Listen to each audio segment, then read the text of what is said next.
Broc Glover here at AT&T Stadium in Arlington, Texas, where we're getting ready for round 7, the Monster Energy AMA Supercross Championship, round 2 for the 250 East Coast. And the Dunlop Motorcycle Tires track, we're going to have a very special co-host, Brian Dungey, Hall of Famer, 4-time Supercross champ, 9-time AMA, got a million wins, I don't know. So thanks for joining us. No, it's good to be here. I'm excited. I'm ready to get underway. I, of course, love Texas, love being here. Grew up here as a little kid, spent a lot of time, and even just getting to race in the stadium when it first opened in 2010.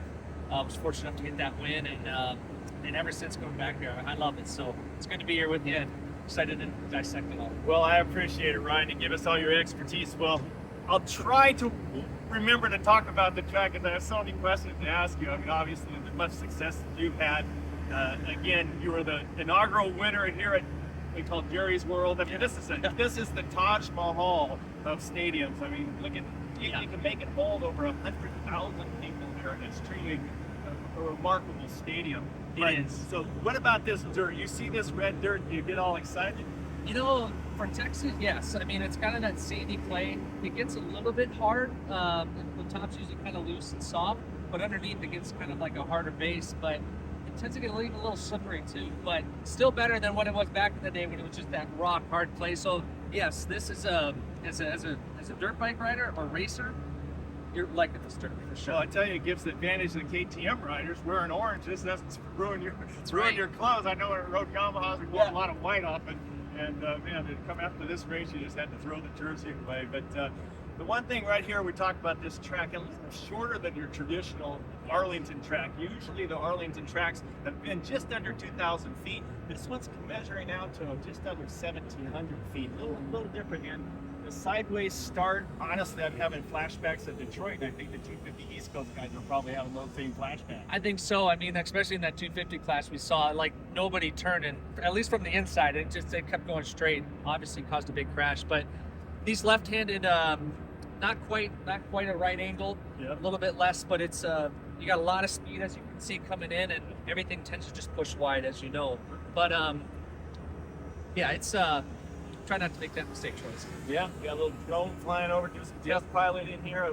It's kind of a neat time to do the walk right here. We talked about the lighting in this. The first time you raced here, you said that the sun was coming through the windows of the end zones, and it was just almost a surreal feeling for you, and to be able to win that first race here, that just was remarkable. Yeah, I mean, and you said it. I mean, the stadium in itself is just unbelievable. I was even thinking, how do they even let dirt bikes in here? You see the dust going up, you got this big screen.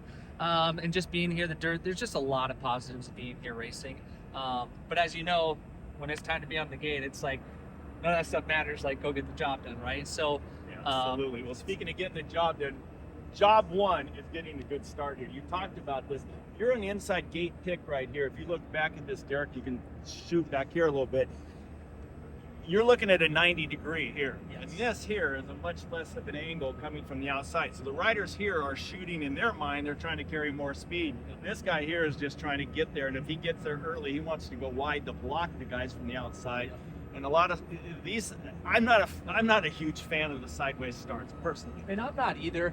If I had to say one thing on a positive, it does look, whether you're on the inside or, I wouldn't say completely on the outside, but you can have a good chance. If you get a good jump, you can control that first turn at least. So, but you got to execute that start, which is hugely important. So right here, as we come into this combination, a little bit of a roller. You and I both had the luxury. Sometimes my co-hosts don't get a chance to have their team riders riding. You got to watch press day. I got to watch press day.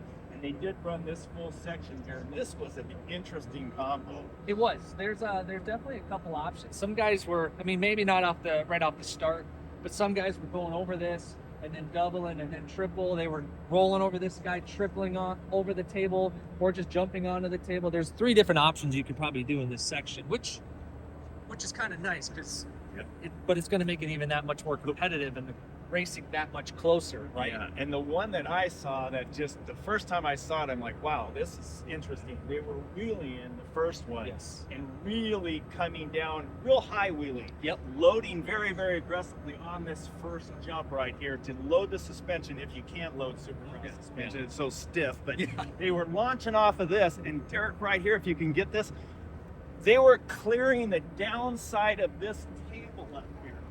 and they were landing down here on the downside. So they were taking off of that first one, and once they did this, so the difficulty factor was about a 9 here. Yes. And it took them a while to get it dialed. And once they got it dialed, I saw Sexton doing it, AP doing it, obviously Hayden Deegan doing it, and some of the 250 riders. Once they got this down, this was a no-brainer. Then they're tripling off of this, and then launching double into the corner where you see the tractor. And the good thing about that too is you're going from small over this guy.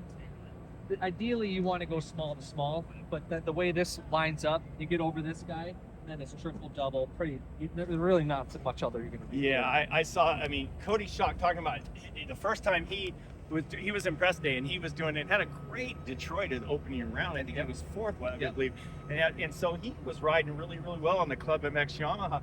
He came off this and he finally figured that out. Once he got that, he was all excited and he launched over this, and he flew all the way the face into the 4th. And I talked to him afterwards. I saw that. Yeah. I saw it because I'm thinking, oh my gosh, his wheel, he was going to quad it. Yeah. I think he thought that once he got the first one down, that this would be equally as hard. And it's kind of ironic because once you get the first one down, these two are no-brainers. But the first one is that first one's going to be tough too, because that dang thing's is that the length from the takeoff to over the tables. You're one bale short of being a Supercross triple. Yeah, so that's 62 to 64 feet. If you don't get over that table, you don't get over the triple, which obviously you lose lots of time here. So right here, we got to give a little shameless plug to the hard work of the Turboworks guys. We can zoom in on this bucket right here. And he drops that bucket down there, and you can see that. There you go. The Turboworks has their bucket right there. He's showing us what they groove the track with, some of the equipment that they use. So these guys work really, really hard, as you can see. Here's show out a little behind the scenes. You guys can check it out. So we go into a 180 right there. As Ryan and I were talking about, you don't always run the whole course during press day. You rarely here, what's your thoughts here? You got a 180 bull. You think it's going to go triple, and then double on the way out? I would say, what are these 3-4 footers? Would you say? Yep. I would say the fastest is going to be triple, double. And then it all depends on race situation. If it's rutted or depending on how that unfolds, then a guy can say, all right, get in and out of that, stay low in the turn, get in and out of it, double, and get on the off lane. So, I mean, all these things are, but triple, double is what I would assume. Yep. So, to me, the two difficult sections are on the opposite end of the course, very similar to what we had in Detroit. I'm surprised when I got here that Detroit, to me, this reminds me a little of the Detroit layout. Yeah. With the sideways start and all. So. And like you said, it's going to be probably mid-40 lap time. So these guys are, again, 15, 20 minute. They're going to be doing a lot of laps. So this track's going to get pretty chewed up because it's soft. It is. It's a little softer than I expected, but it's been in there for a while now. The dirt hasn't. Once it sits in there all night long, it'll probably harden up a little more. The riders ride on it a bit more. So one thing you notice, I'm wearing my camo shirt, Military Appreciation Day. So thanks for all your service. For those of you who are in the military or have served in the past, my father was in the Navy, so I kind of have a little soft spot for the people who served. And, True heroes. True heroes, and the real heroes. We had a whole group of them out here earlier today in press day, and they'll be out tomorrow, so that's wonderful. So coming in this corner, right-hander, 180 Dunlop bowl corner. Yeah. And then this here is kind of, I'm still interesting to see what they're going to do here. I mean, it's just a pretty basic double, but it lands right into the first pre-whoop. You got, this is your one section. This is going to be interesting. This is kind of my first look at this, but obviously coming out of this bull turn, sometimes guys choose to stay in a gear taller and then hit this and go right in. You can say second, shift up to third, but as you can see, that starter whoop is very low. We haven't seen this in a long time. Very, very low whoop. It's gonna, if you're coming into this right here, landing right here, you're probably gonna be actually almost backing off the throttle, which is what you don't want to be doing. And it looks like it's gonna run you right into these whoops. And I don't know, man. These things are 12 or 14 feet from tip to tip. There's about 8 of them, 9 of them counting that starter whoop. But they're pretty laid down, so maybe not as challenging, but you're definitely gonna want to get over this jump, let that whole bike compress, and use that when as everything comes up, get really light and just stay light on top. these guys, sometimes it even turns into jumping by the end of the night. So Yeah. you guys got to see that out too. So let's talk about Ryan Dungey. What is it with this red clay? So you said you spent a lot of time living and growing up here as a youngster, and then you turn pro. You get this crazy story. We've all heard it. You get picked up as a B rider. Roger DeCoster likes what he sees in a tryout session. Hires you. You turn pro at your home track at Millville, Spring Creek, up in Millville, Minnesota, where you have a decent, hey, you're 7th place overall, not bad, And so you come out there the next year, they go, okay, now you're riding Supercross, kid. So they sign you up for the East Coast, give you a little extra time, and you go out and what do you do? Win the damn thing. It was a dream.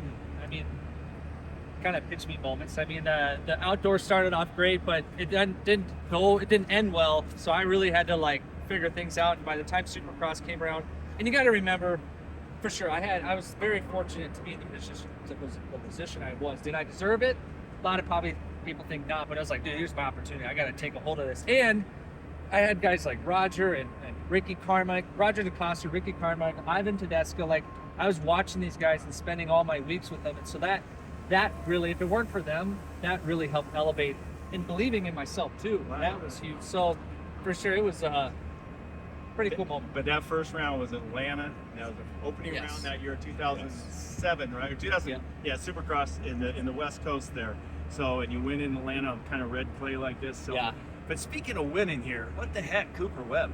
He's got 5 wins at this stadium. I know one of it was the triple race we did during COVID. He won all 3 of those, which is crazy to sweep 3 different races. But he's also won, I think, in 19, and he won last year. Yep. So he loves this place. Yeah. I talked to him earlier and asked him, I go, do you get a warm, fuzzy feeling? He goes, absolutely. Oh, yeah. So there are certain places that do.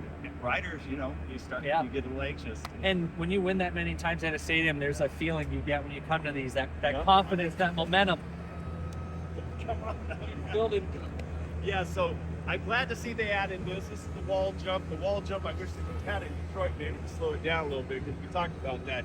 Anything, when you start getting in the mid-40s lap times, then you're running 27, 28 lap main events. And so, but here's that little afternoon sunrise here. Yep, it's coming through. Yep, and you've got. So tell us also about. We kind of know what they've been doing lately. The TV people really pushed to invert the typical running order, and they started now. They wanted the big boys, the big names, to right off the bat start with the 450 qualifying race right out of the gate. Yeah. So the very first television race you see is the 450 main big name stars. And then it's a little bit of a dicey mode where they're not sure. To me personally, I'd like to see them switch the LCQs back to the same as they're going to have the mains, because that second LCQ for the 250, they're down to 10 or 11 minutes before they can get to the starting line, and it's a little tight. But what do you think about that format of running the 450 heat race first? Well, it's for the 450 guys, it's track's fresh, it's brand new. Right. So that's the positives. The negative is that when you race that early and then you're the last race of the day, the 2 things is the time you have in between, and secondly, how different the track is. I mean, you have a smooth track in your heat races, and then the thing's just chewed up by not so much because they do some work, right? But it's a much more different, especially the whoops. Yes. So exactly. For TV schedule, probably really good. But as I like to be my races closer together, so you have less downtime. And sometimes these guys ain't racing until 8:30 at night. I know. It's so a late, 2 or 3 hours. Night. So 2 hours plus by the time they get on the track. So, but after the wall, kind of a basic section. I mentioned earlier that to me the difficult sections are on both ends of the track. You're coming through right now in the corner of the end zone, off this roller, and then you can see right here, Derek, where we have an inner knob and a smooth outside to try to get people to change the rhythm. Obviously go off rhythm.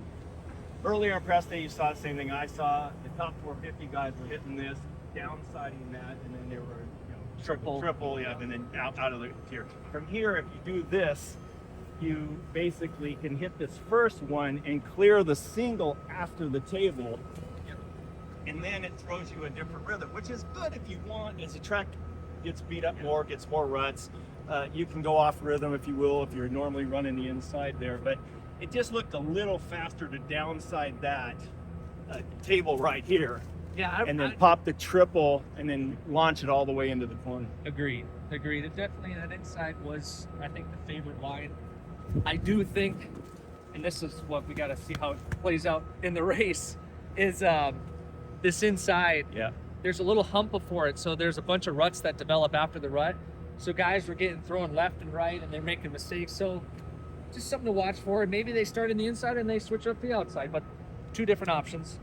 Yep, and at 250 East Coast, I mean, we talk until of two cities for the pro circuit team there. Yeah. We got Hostage Parker hits the whole shot, walks away, and then the other two riders, you know, you just ended up with just a rough start. So, you know, we'll see what happens. Again, there was a lot of talk about, they should have red flagged the start of the 250, but there really wasn't any riders on the track. They all had gotten pushed out, and, you know, they can kind of see how riders had some really damaged, bent up motorcycles, bent up handlebars, and tried to just do whatever they could. And that's a good point, because like Hayden Deegan, right? Yeah. He could barely ride the bike, but he salvaged some points. And who never knows, like maybe that's the difference in the end. But time will tell. Yeah. So coming off of that, we talked about fast line's probably going to be a triple and then a double right here, Derek. Yep. And then into this corner right here. And we always see like one or two lines kind of developing on the inside, and then we usually see 4 or 5, 6 coming out.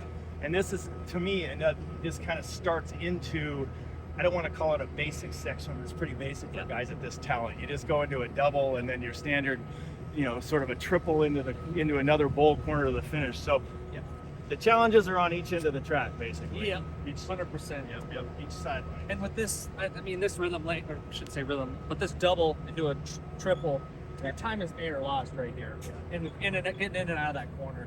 Okay. And you know, there's always that argument. You could say, well, you want to make the track so difficult, right? You know, separate the best riders, but ultimately, the people and the fans in the stands, they want to see good racing. And we have seen some boring races. And I'm not calling the last one. You know, when Jet gets out front, he just has that ability to manage. Somehow he just manages. I don't know. He always just seems to have a little in the tank there to, you know, if he gets 2 or 3 seconds, he just goes, I better go a little bit, get 3, and then he holds for a while. And then, I mean, what do you see when you're watching a guy like Jet Lawrence? Well, yeah, I mean, Jet Lawrence is phenomenal. We all can agree on that. But what I thought was cool, especially at a race like Detroit, he got out front, but he was making mistakes. I mean, he's pushing it. So it's not like it's a breeze for him. And I mean, look at our points. Look at the 450 points. We're the top 5. What's it, 11 points? Yeah. Well, let's talk about that. That's the big talk right now. How we have, you know, this many rounds, and we just finally got our first repeat winner. And I keep getting people come up and asking me, hey, you know, this is since 1985. Since 1985. The last time we had this was 1985. And you came by the truck and I actually showed you. I didn't realize it was that either. We had 11 races, counting the one doubleheader in Seattle, but we ended up with 8 different winners in 11 rounds. Yeah. And that's pretty phenomenal. And at the end of it all, we're gonna try to go up this. There we go. Thanks. Sorry, Derek. That's a stacked season. I mean, that's crazy. tough. Yeah. So that's what we have here. We have more parity than we've probably had in years and years and years. And you look at the top 10. We were looking at the top 10 point standings. And I think there's 7 or 8 of them that are right in the hunt that are all within still one race. Yeah. So it's really nice. And another statistic we talked about, I had no idea about, but I got mentioned by David Eller, the owner of the Phoenix Honda team, that Dylan Ferrandis, I believe, is the only rider, at least according to what they said, that's the only rider that's actually competed every lap.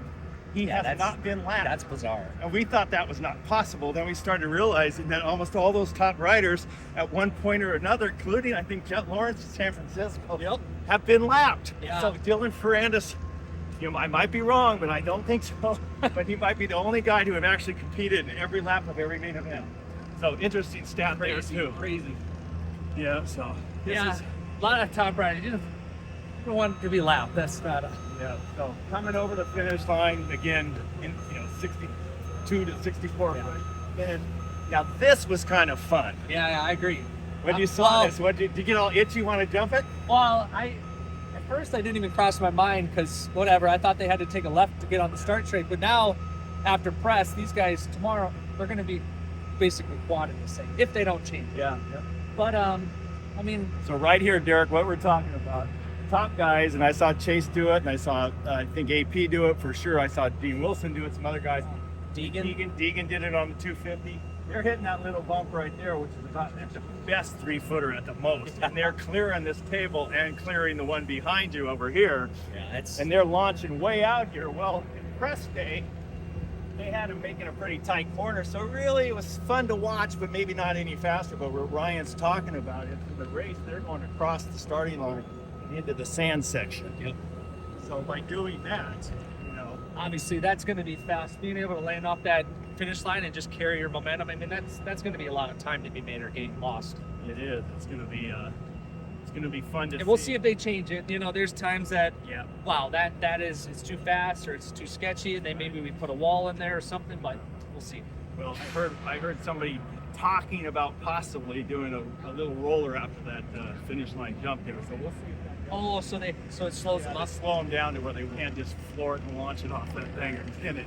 So here into this corner, not the deep soft sand we've had. This is kind of a little bit of a river sand. There's something mixed in with some clay. You can see here this is actually clay mixed in. So it's not going to be as squirrely as it normally is in here. I'd like to see some more lighter sand, like some sand bunkers. But here we go behind the scenes sound check. Well, so we'll luckily for us, we're almost winding up anyhow, Ryan. So the 46th running here in the Dallas Fort Worth Metroplex, and again in the most beautiful stadium probably in the world. And we're honored to be able to race here. It is a true honor. I mean, Texas Military Appreciation Night coming up, and KTM Junior. yeah, we got the juniors. We'll be giving a little talk tomorrow morning. Yeah. You and I both participate in that. Hoping the orange boys can put her on top. But yeah, I'm excited. It'll be a fun night of racing. I was intrigued to come here, even as a fan, to watch this. Thanks for coming. Absolutely, Hall of Famer. Yeah, you Pleasure, too. man. All right. Well, thank you for tuning in here from Dallas metro area in Arlington, Texas. And next week, we're going to the big one at Daytona. So see you next week.